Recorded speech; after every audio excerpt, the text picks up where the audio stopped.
On this edition of Insane Throttle, was Sonny Barger a rat? Why did he have any type of relationship with Sheriff Joe ARPAIO? This relationship was said to be close according to Sammy the Bull Gravano in his latest video posted on YouTube. This could raise a lot of questions regarding Sonny, especially with the 911 tape where he actually told on himself. This and more now on Insane Throttle. Ride or die, ride or die, ride or die, ride or die, ride or die, fly. Know that they ride or die. Call these brothers my guys, know that they fly. Know that they ride or die. I keep Okay, this was a pretty big one that came out of Sammy the Bull Gravano's last video. I believe it was about how he's watching the Gangland episodes and giving his opinion. Now, whatever your opinion of Sammy the Bull is, he said something really interesting that caught my attention. Now, everybody knows about the famous Sonny Barger telephone call, one that led to a lot of tension, a lot to say the least, between himself and George Christie.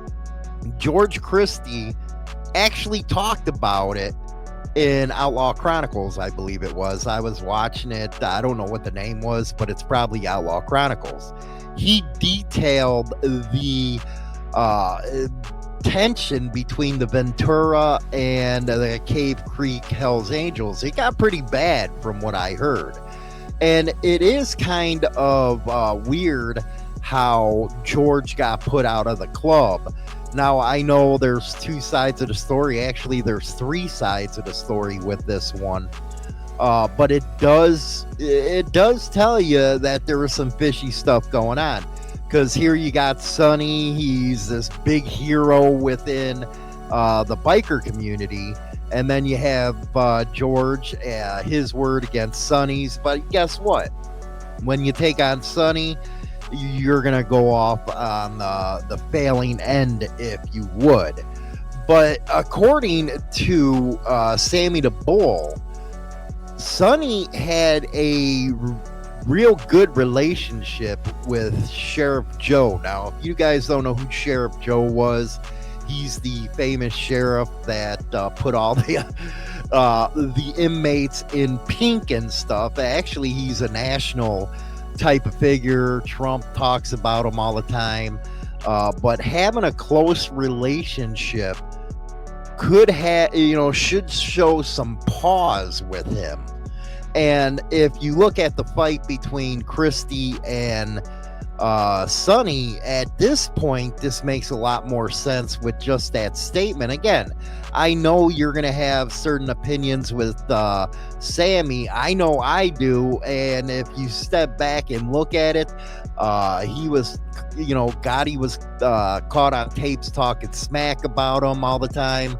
And if you look at the situation he was in, as, in regarding to, hey, should I save this guy and spend the rest of my life in jail? Is he the one backstabbing? All that kind of stuff. Again, you can go over to his channel, man. The guy has a lot of freaking stories and lived the life as an underboss with the Gambinos. But it is interesting what he had to say. Take a listen. Arizona, we had a bar and a place where they would sell motorcycles and stuff like that. And I know he had a very close relationship with Sheriff Joe ARPAIO. I know that before we even start, so I'll get it. There you go, right there. And why do you say, well, how the hell would Sammy the Bull know about Sonny? Well, Sammy's in Arizona. He was also, even though he got out of witness protection, he still got that ecstasy rap. He's still in tuned with what's going on in the streets. This guy got big cojones, man. He has no deal about hiding from anybody. Like I said, he was a hardcore gangster, man. So to know this kind of information, you have to say to yourself, what was going on that guys on the street actually knew that this relationship existed between Sonny and Sheriff Joe. That is concerning. And not to be, and again, I'm not making any reference. I don't know nothing about this type of stuff. I'm just bringing up that, hey, man, this was kind of weird. And he has nothing to do with the biker community whatsoever, man. He's actually, Sammy's kind of ignorant towards what's happening, you know, with bikers, besides if he had any dealings with them. So you can look at it from that aspect as well, that, hey, this guy didn't know much about this stuff, so why would he say that? But again, I'm not saying that it happened. You know, there is a lot of questions there, if you would. One of my biggest questions actually was, when Sonny passed away, the funeral wasn't as big as I thought it would be with everything that he did during his lifetime. I thought that thing would be freaking packed, man. I thought it'd be freaking miles long, you know, wait to get into it. It wasn't like that.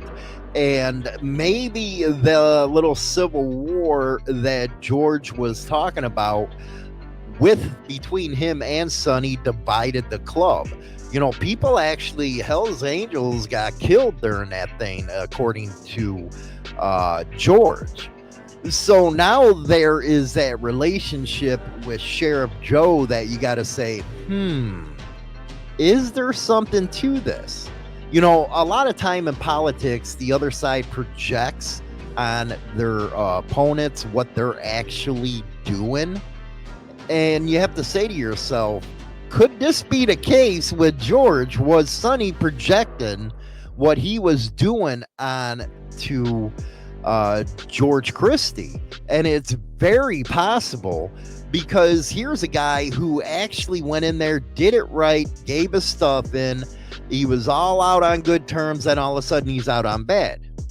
Now, again, I'm not in the inner club politics of that, but with that type of civil war happening between two charters, and then this was the final nail in the coffin as far as George Christie's concerned, because he brought it to everybody. He was following the bylaws. Here's the recording if you haven't heard it. Hi, my name is Ralph Parker. Yeah, what's going on there? My wife is on the street. Help me, Ralph. Because she's paralyzed and can't move? Because she did the ambulance. Okay, you say she was in an altercation and now you say she's paralyzed? Yes. Okay, sir, do you guys have any weapons there? Yes, just in the car. Are you guys in the car right now? No, we're outside the car. Okay, they're outside the car, but there's a pistol inside the car? I believe so. Now, this is something I wouldn't even do if I wasn't in the club. There's no way if I was, you know, because he was a felon and he cannot be anywhere near a firearm. And in that recording, he actually admitted that he actually put himself in a trick bag because there was a firearm in there. But at the same time, why are you giving cops information like that? You just don't do it. So I can see why this was troubling to the Hells Angels. Now, I don't know about their beliefs about calling 911. That's on them. As far as personally, hey, if you got somebody hurt or something, you got to get them help. But that's just me. But anyway, it's kind of like ratting on yourself right there when you're talking about having a freaking gun, and here you are a felon.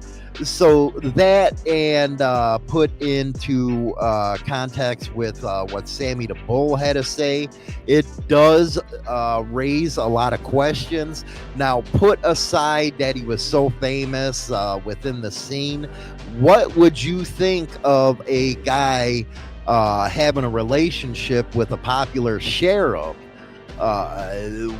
Would it be any different because he's a nobody compared to Sonny Barger? I think, you know, a lot of people are hypocritical in that one.